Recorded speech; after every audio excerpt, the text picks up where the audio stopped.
অনাস্থা ঘিরে তুমুল গন্ডগোল মুর্শিদাবাদের লালগোলায়।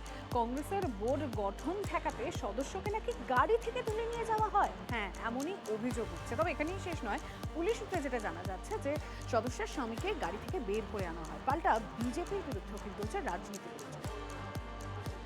এখন মুর্শিদাবাদ জেলায় আমরা দেখছি সরাসরি পুলিশ নিজেই সেই সন্ত্রাসে অংশগ্রহণ করছে।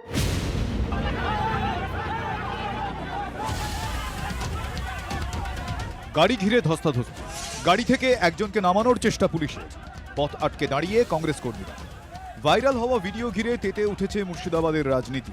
কংগ্রেসের অভিযোগ, দলের পঞ্চায়েত সদস্যকে অপহরণ করে পুলিশ। কংগ্রেসের প্রশ্ন, পঞ্চায়েতে বোর্ড গঠন নিয়ে পুলিশ হস্তক্ষেপ করতে শুরু করলো। পুলিশ তার কাজ করছে, পাল্টা বিজেপি। আমাদের মেম্বার, মহিলা মেম্বার, তাদেরকে কিডন্যাপ করার চেষ্টা করছে। এর মানে কি প্রমাণ হয়? পুলিশ ভয় পেয়েছে, কংগ্রেসকে ভয় পেয়েছে। কোথাও কোনো কার্যকর্তা কিডন্যাপ করেনি।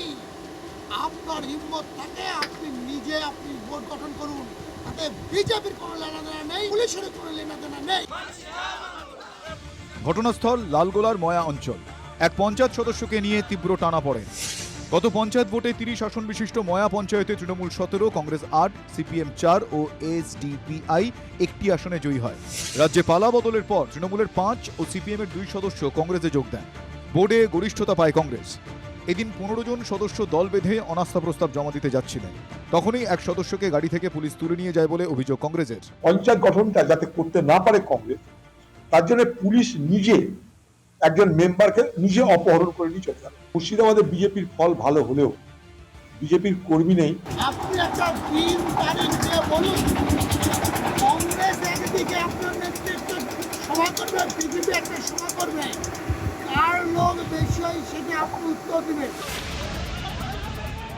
পুলিশ সূত্রে খবর যে কংগ্রেস সদস্যকে তুলে নিয়ে যাওয়ার অভিযোগ, তিনি এক সিভিক ভলান্টিয়ারের স্ত্রী। ওই পঞ্চায়েত সদস্যকে তার স্বামী গাড়ি থেকে নামিয়ে নেন। গন্ডগোলের জেরে শেষমেশ পঞ্চায়েতে অনাস্থা প্রস্তাব আর আনতে পারেনি কংগ্রেস। মুর্শিদাবাদ থেকে কৌশিক ঘোষের রিপোর্ট, TV9 বাংলা।